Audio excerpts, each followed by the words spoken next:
kalau Tuhan adil, mengapa ada yang diberikan talenta yang banyak dan ada yang sedikit?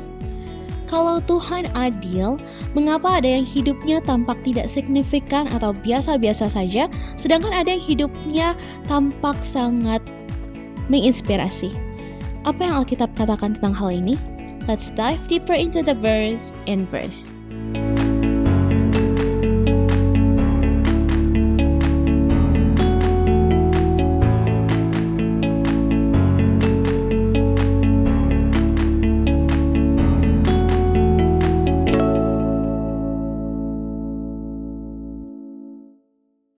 Selamat datang pada episode ke-9 Inverse, Pedoman Belajar Alkitab Pemuda. Kita sudah tiba pada pelajaran ke-9 dengan judul Memberi kepada Tuhan, dan kita akan belajar dari Matius 25 ayat 14-30. Diskusi ini adalah pelengkap bagi pembelajaran Anda. Untuk itu, Anda perlu belajar secara pribadi untuk memperoleh pengalaman yang lebih mendalam. Jika Anda belum memiliki buku Inverse versi cetak, Anda bisa memperolehnya melalui DM ke Instagram kami @inversebible_id, atau Anda juga bisa memesannya melalui pemimpin Sekolah Sahabat Jemaat masing-masing. Dan jika Anda ingin memiliki e-book dari buku Inverse ini, Anda bisa mengaksesnya melalui link yang ada di deskripsi video di bawah ini. Baik, kita akan mulai diskusi kita, dan saya sudah bersama dengan Pendeta Victor. Halo Pendeta. Shalom. Dan saya juga sudah bersama dengan Kak Gary. Dan diskusi kita akan dimulai melalui doa yang akan dipimpin oleh Pak Pendeta Victor. Mari kita berdoa. Bapa di surga, kami akan belajar dari firman Tuhan, dan kami percaya Roh Kudus-Mu akan menuntun kami, sehingga segala pembahasan kami boleh mengarahkan satu pemahaman yang baik sesuai dengan firman-Mu, dan kami akan diberkati. Terpujilah Engkau Tuhan, terima kasih, dalam nama Yesus kami berdoa. Amin. Amin. Baik, sahabat Inverse bisa membaca dari Matius 25 ayat 14-30. Kami akan membaca di ayat 14-18. Matius 25 ayat 14-30. Perumpamaan tentang talenta. Sebab hal kerajaan surga sama seperti seorang yang mau bepergian ke luar negeri, yang memanggil hamba-hambanya dan mempercayakan hartanya kepada mereka. Yang seorang diberikannya 5 talenta, yang seorang lagi 2, dan yang seorang lain lagi 1. Masing-masing menurut kesanggupannya, lalu ia berangkat. Segera pergilah hamba yang menerima 5 talenta itu. Ia menjalankan uang itu, lalu beroleh laba 5 talenta. Hamba yang menerima 2 talenta itu pun berbuat demikian juga, dan berlaba 2 talenta. Tetapi hamba yang menerima 1 talenta itu pergi dan menggali lubang di dalam tanah, lalu menyembunyikan uang tuannya. Baik. Perumpamaan pekan ini sangat menarik ya, Pak Pendeta Gary ya. Ya. Tetapi bagi banyak orang muda, ini cukup kontroversial. Karena sepertinya Tuhan itu nggak adil ya, karena membeda-bedakan jumlah talenta yang diberikan. Mengapa jumlah talenta yang diberikan itu harus berbeda? Dan apa gagasan utama lainnya yang ingin Yesus sampaikan melalui perumpamaan kali ini? Pak Pendeta? Dari ayat yang kita baca tadi, kita menemukan satu kata kunci, sesuai dengan kemampuan masing-masing. Okay. Jadi kalau kita menyebut seolah-olah Allah tidak adil dalam memberikan talenta kepada kita, justru disitulah keadilan Allah itu. Dia tidak memberikan kepada seseorang yang dia tidak sanggup untuk memikulnya. Okay. Jadi ketika Allah memberikan 5, 2, dan 1, justru karena Allah adil melihat kemampuan orang yang menerimanya. Jadi Alkitab ini justru menjelaskan kepada kita talenta yang diberikan kepada kita sekarang, atau kepada rekan-rekan orang muda. Apa yang Tuhan berikan kepada kita, itulah cara Allah melakukan keadilannya, karena memberikan sesuai dengan kemampuan kita. I see. Jadi justru karena Tuhan adil itu ya, maka jumlah yang diberikan itu seperti ayat 15 yang disampaikan oleh Pak Pendeta menurut kesanggupannya.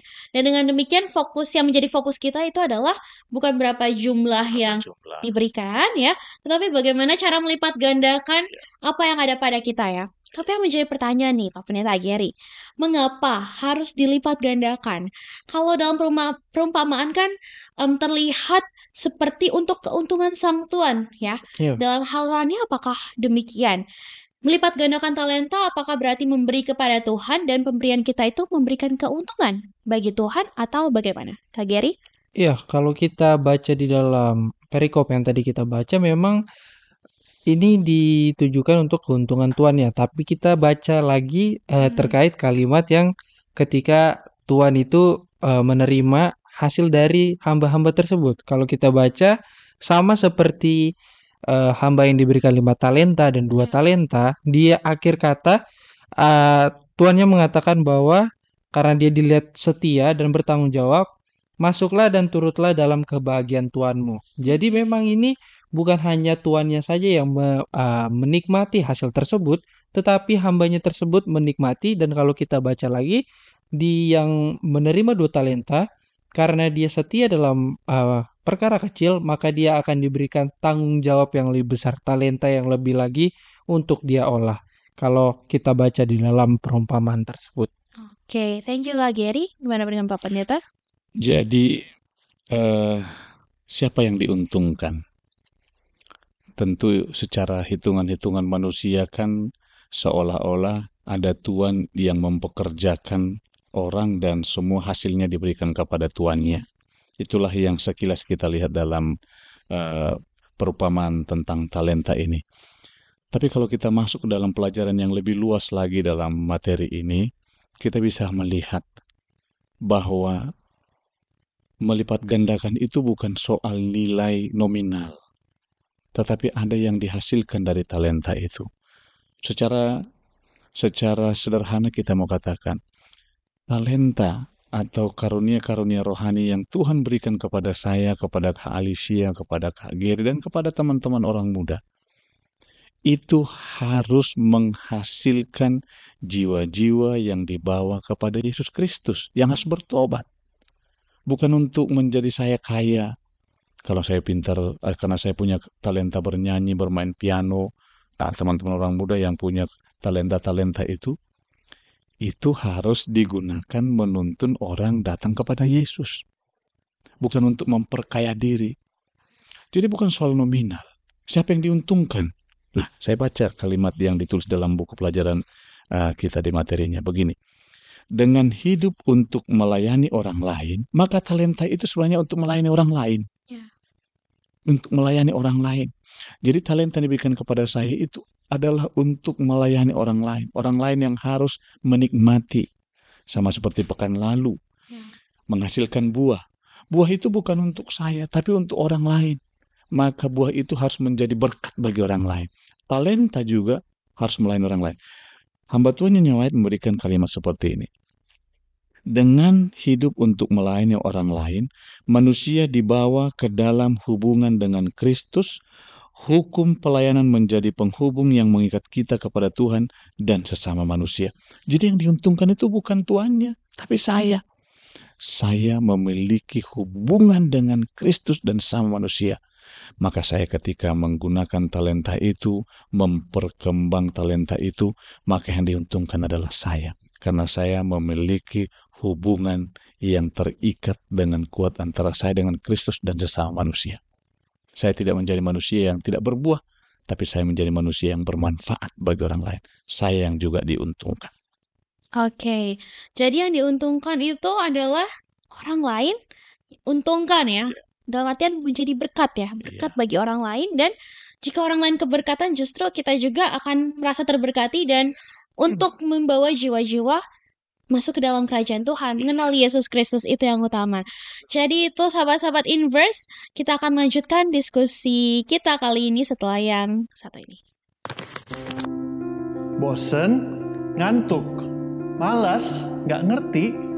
Apakah kata-kata ini keluar ketika kamu mendengar kata Bible Study?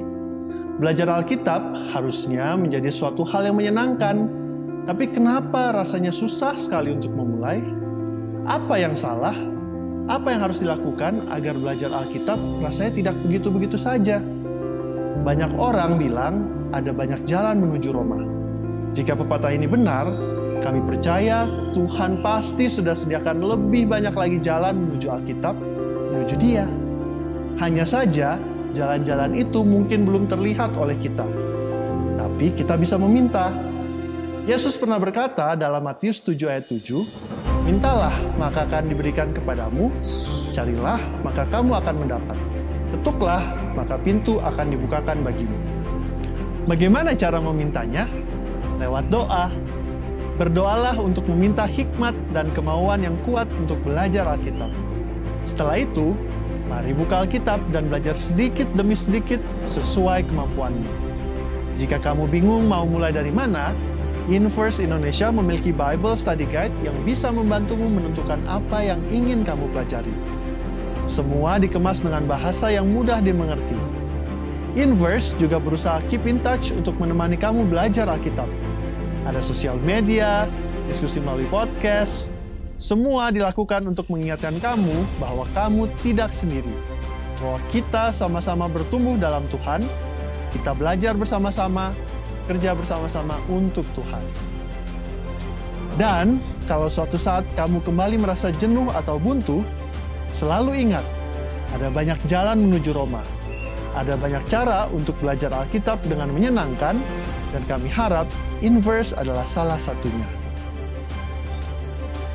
Open your heart dan open your Bible. Let us dive deeper into the verse. Inverse.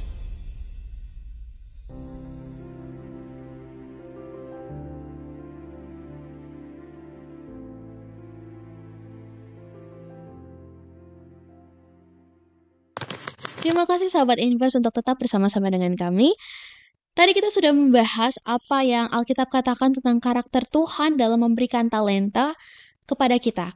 Dan tanggung jawab kita untuk melipat gandakan setiap talenta yang sudah ada pada kita. Nah, selanjutnya, bagaimana sebagai orang muda kita bisa membedakan usaha kita dalam melipat gandakan talenta sebagai bentuk pelayanan kepada Tuhan atau sekedar ambisi untuk pengembangan diri dan mencari nama? Mungkin Pak Pendeta boleh menjelaskan ini. Kalau kita melihat teman-teman orang muda yang dikaruniakan Tuhan talenta yang banyak lah ya, yang kita sendiri juga kadang berpikir, kenapa saya Tuhan tidak punya itu, kenapa saya tidak dikasih Tuhan pintar atau bisa bernyanyi, bermain musik, atau bisa mampu untuk berkhotbah, mengajar, atau ada keahlian yang lain yang bisa menghasilkan, ya, tanda kutip bisa menghasilkan. Jadi kalau kita lihat dasar dari pemberian talenta ini, itu sepenuhnya untuk Tuhan. Tidak boleh untuk kita. Jadi yang satu, tadi dibilang, yang satu itu tidak diminta dua. Satu untuk Tuhan, satu untuk dia, tidak. Kalau kamu dapat satu talenta, dia hanya diminta kembalikan lagi satu talenta, artinya bertambah satu talenta lagi, menghasilkan satu talenta. Yang dapat 5 justru lebih berat bebannya. Harus menghasilkan 5 talenta. Nah, sekarang kita masuk kepada pertanyaannya. Saya mau katakan banyak dari antara orang muda Kristen sekarang mungkin lupa segala kemampuan, karunia-karunia yang dia miliki itu, dia berpikir itu karena dari dirinya, atau karena dia latihan, atau karena dia yang belajar, dia yang selalu bekerja keras untuk bisa sampai di titik itu. Tapi jangan lupa, kalau kita adalah orang Kristen, kita harus percaya apa yang kita miliki itu adalah karena Tuhan yang memberikannya. Ada Tuhan yang telah memberikan talenta itu kepada kita. Maka sesungguhnya dan seluruhnya itu harus dikembalikan kepada si Tuhan yang memberikan itu. Saya mau katakan satu kalimat. Manusia tidak boleh mengambil keuntungan untuk diri dari talenta yang sudah Tuhan berikan kepadanya, mau apapun jenisnya. Tidak bisa mengambil tepuk pujian untuk diri. Oh, kamu Kak Geri pintar sekali nyanyi, kamu kalau boleh nyanyi puji, kamu sangat membuat hati saya. Dan dia menerima pujian itu untuk dirinya. Itu sudah tidak boleh. Pujian harus untuk Tuhan, kemuliaan harus untuk Tuhan. Orang-orang yang menerima Kristus juga harus dibawa kepada Yesus. Maka semua talenta itu tidak boleh kita gunakan untuk diri. Mau materi, mau pujian, atau apapun. Jangan ada seseorang yang ditonjolkan dari talenta yang Tuhan berikan kepadanya. Semua harus dituntun kepada Kristus yang memberikan talenta itu. Amin. Terima kasih Pak Pendeta. Tanggapan dari Gary sebagai orang muda itu sendiri yang mungkin sekarang sedang mengalami ya masa-masa ini ya kita ya. Jadi kalau dari aku yang sekarang masih muda ini, pengalamannya adalah bagaimana memang anak-anak muda ini seringkali iri ya, Ben, terhadap talenta-talenta yang dimiliki orang lain. Padahal mereka tidak sadar bahwa talenta yang mereka miliki orang lain juga ingin memiliki. Iya. Nah, ini yang sangat-sangat jadi pengalaman juga. Saya memiliki teman, jadi dia merasa bahwa dirinya ini di dunia ini hanyalah figuran, Pak Pendeta. Oh. Jangan kalau bahasa gaulnya sekarang NPC. Oh Jadi iya. dia cuman karakter, kalau di film atau di game itu karakter yang cuman pelengkap aja, nggak ada tujuannya. Sedangkan dia merasa bahwa kamu itu adalah pemeran utama di dunia. Main Kamu bisa, character ya, iya, kamu MC-nya ya. ya main karakter, kamu bisa melakukan ini, bisa melakukan ini. Tapi dia nggak sadar bahwa dia, ini pengalaman pribadi ya, bahwa teman saya ini tidak sadar bahwa dia memiliki kemampuan yang teman yang dia irikan itu dia miliki. Dan puji Tuhannya, bagaimana kan akhirnya dia menggunakan talentanya ini untuk bukan untuk kepujian dirinya sendiri, melainkan untuk nama Tuhan. Ini juga menjadi pergumulan bagi orang-orang muda, karena saya mengalami ada kemunduran dalam pelayanan sempat, Pak Pendeta.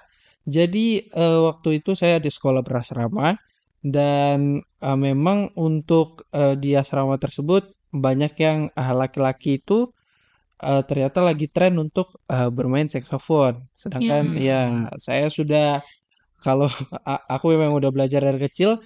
Jadi ketika itu alumni tersebut mau lagu pujian di gereja, dan ketika saya dan teman saya latihan, kebetulan memang jadwal kami untuk lagu pujian, dia malah berkata, kenapa sih di sekolah ini cowok-cowoknya pada belajar pada main alat musik ini biar dilihat sama cewek-cewek ya. Mulai sejak saat itu saya sudah jarang untuk ngambil bagian khususnya di assemble dan juga untuk lagu pujian, karena saya berpikir apa ini buat pelayanan atau enggak sih. Oh, Justru I see. jadi pergumulan juga. Terkadang bukan dari anak tersebut yang memiliki talenta tersebut untuk tidak mau melayani Tuhan, tetapi juga ada faktor dari luar yang membuat dia Ya. jadi bergejolak, apakah ini untuk namanya sendiri atau Ya. untuk pelayanan bagi Tuhan. Iya.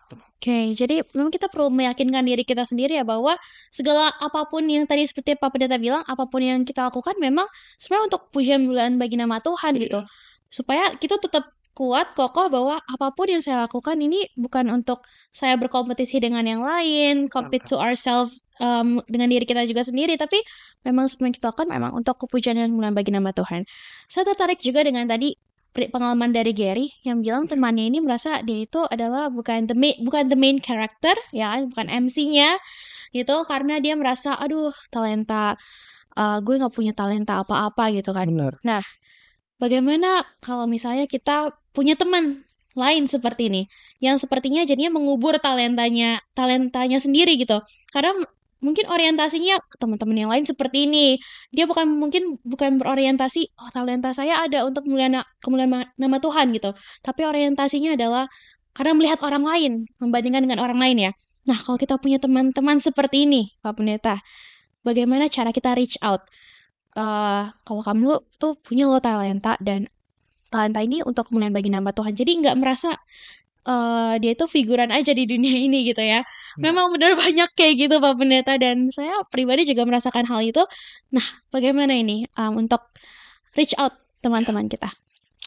Jadi kita percaya kan memang semua umat-umat manusia atau umat-umat Tuhan ini paling tidak, dari cerita ini, dari ilustrasi ini, perumpamaan ini, paling tidak satu orang akan terima 1 talenta. Ada yang 2 talenta, 5 talenta, lebih dari itu. Ada orang yang merasa, wah talenta saya kok kayak gini, nggak terlalu populer, nggak terlalu menarik perhatian orang. Kenapa? Karena yang kita pikirkan adalah talenta itu untuk keuntungan diri. Tadi kita harus percaya, talenta itu adalah untuk sepenuhnya untuk keuntungan Sang Tuhan, untuk kemuliaan Tuhan. Maka kalau talenta itu mau kita anggap 1, talenta yang tidak populer, talenta yang biasa-biasa saja, atau talenta yang ringan-ringan. Karena kalau kita itu menganggap talenta itu adalah untuk keuntungan diri, maka kita akan menguburnya. Maka seperti yang terima 1 tadi, tuanku ini jahat sekali, dia mau mengambil untung dari orang lain. Maka orang yang berpikiran talenta itu adalah untuk kepentingan diri dan keuntungan diri, dia akan menguburkannya. Maka tadi cerita ada 1 orang yang merasa seperti hanya figuran hidupnya, talentanya. Nah, talenta yang begitu pun kalau dia kerjakan, ya sudah, dia tugas dia hanya mengembangkan, menjalankan, membuat talenta itu menjadi berlipat menjadi 1. Tuhan tidak minta yang lain. Orang yang bermain piano, yang punya talenta bermain musik, sudah hanya bermain musik saja, tidak perlu dia tidak dituntut untuk memiliki untuk melakukan tugasnya, talentanya di luar itu. Nah, orang-orang muda yang memiliki pemikiran, aduh talenta saya kenapa seperti Kalisia bilang tadi, seperti kurang bermanfaat atau kurang bagus, percayalah. Dari kalimat ayat 15 tadi, Tuhan memberikan talenta itu sesuai dengan kesanggupannya. Terimalah itu. Kalau kita terima itu dengan sepenuh hati dan lakukan itu untuk kemuliaan Tuhan, maka upahmu sama dengan orang yang punya talenta 5. Upahmu sama dengan orang memiliki lebih dari 5 talenta. Upahmu akan diberikan Tuhan sesuai dengan janjinya. Jadi tidak perlu berkecil hati. Yang Tuhan minta, talenta yang diberikan kepadamu, gunakan, lakukan sepenuhnya dengan sungguh-sungguh untuk membawa orang lain kepada Yesus dan untuk memuliakan Tuhan. Amin. Terima kasih Pak Pendeta. Dari Gary? Iya, ini adalah pergumulan generasi saya ya, generasi Gen Z ya Pak Pen. Bagaimana orang-orang sekarang ini adalah Tuhan itu minta kalau kita diberikan 1 talenta, tadi yang Pak Pendeta bilang sesuai kesanggupannya. Jadi kalau yang tadi dia diberikan 2 talenta, dia mengembangkan 2. Yang 1 juga harusnya mengembangkan 1 talenta. Bukan dia dituntut untuk memiliki 5 talenta. Ya kan, terkait pelajaran kita tersebut. Dan ya memang ini juga menjadi suatu pergumulan juga di gereja ya Pak Pendeta. Bagaimana banyak orang-orang ngerasa bahwa dia di gereja ini, saya bukan ketua PA kok, ngapainlah saya ikut kegiatan PA, juga paling cuma jadi pelengkap, nggak ada juga pengaruh saya, hadir saya atau tidak hadirnya saya tidak mempengaruhi, atau nggak di dalam pegawai jemaat merasa bahwa saya cuman diakon kok, saya itu untuk kalau untuk cari jiwa itu tugasnya pendeta aja lah, atau dia merasa sebagai anggota jemaat, dia merasa bahwa tugasnya dia hanya sebagai anggota jemaat saja, bukan untuk ikut dalam pelayanan tersebut. Sedangkan yang di pelajaran kita bahwa talenta yang diberikan kepada orang-orang tersebut memang sesuai kesanggupannya, dan itu semua berpengaruh untuk pelayanan kepada Tuhan. Jadi untuk bagaimana kita cara membantu sesama kita yang menguburkan talentanya adalah memang kita harus membantu dia atau men-encourage dan juga menunjukkan bahwa bisa loh pelayanannya dia atau talentanya dia untuk membantu pelayanan. I see. Jadi parameternya bukan sesama manusia ya. Parameternya itu adalah Tuhan yang kasih itu.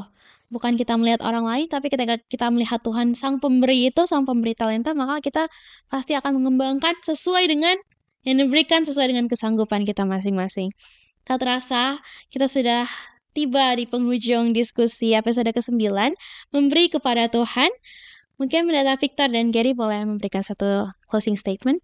Baik, saya akan bacakan dari kalimat di pelajaran kita. Ketika kita merasa bahwa talenta yang kita miliki itu tidak membawa kontribusi yang besar bagi lingkungan atau bagi gereja, kita merasa kita tidak punya talenta yang seperti saya sebut tadi, seperti populer lah. Tapi saya katakan, talenta yang terkecil pun penting. Jadi nilainya bukan di jumlah. Talenta yang paling kecil yang kita anggap sangat minim atau sangat minimalis lah kita sebut, sangat-sangat tidak begitu berharga, itu sangat penting. Kemudian disebutkan bahwa ketika bagian tubuh yang paling tidak signifikan menderita, seluruh tubuh akan turut menderita. Jadi di hadapan Tuhan, Kak Alicia, saya dan Kak Gary, itu sama pentingnya. Walaupun talenta yang kita miliki itu hanya talenta yang sederhana. Nilai kita di hadapan Tuhan sama dengan orang yang memiliki 5 talenta, yang punya kemampuan yang luar biasa itu, yang kita anggap, waduh dia paling hebat segala macam. Tidak. Ukurannya adalah apa yang Tuhan sudah berikan kepadamu, terima dan kembangkan. Walaupun itu talenta yang sangat-sangat sederhana. Nilaimu sangat penting dan sama pentingnya dengan orang-orang yang lain. Terima kasih Pak Pendeta. Kak Gary? Ya, yang harus kita ingat adalah teman-teman bahwa kita hidup di dunia ini pasti memiliki tujuannya dan Tuhan memiliki maksud untuk kita. Jadi marilah kita menggunakan talenta sesuai dengan kesanggupan kita, dan juga janganlah berkecil hati terhadap apa yang kita miliki, tapi marilah kembangkan apa yang kita miliki. Amin. Puji Tuhan. Kak Gary boleh tutup dengan doa. Mari sama-sama kita bersatu di dalam doa. Ya Allah Bapa kami yang berada dalam kerajaan sorga, terima kasih ya Bapa, karena pada saat ini kami diberikan kesempatan untuk membahas pelajaran yang begitu baik mengenai talenta. Kiranya dengan pelajaran ini kami bisa menggunakan talenta kami lebih baik lagi, khususnya untuk kemuliaan dalam pelayanan nama-Mu ya Bapa. Terima kasih ya Tuhan, ampunkan segala dosa kami, dalam nama Tuhan Yesus kami berdoa, amin. Amin. Terima kasih banyak Pendeta Victor. Terima kasih Kak Gary. Sama. Terima kasih juga sahabat Inversi yang telah bergabung pada diskusi episode ke-9 ini. Kiranya Tuhan boleh menolong kita untuk tetap mengembangkan talenta kita dan tidak pernah menguburkan apa yang telah Tuhan berikan kepada kita. Tuhan Yesus memberkati. Sampai jumpa pada episode berikutnya. And remember to always dive deeper into the verse in verse. Bye.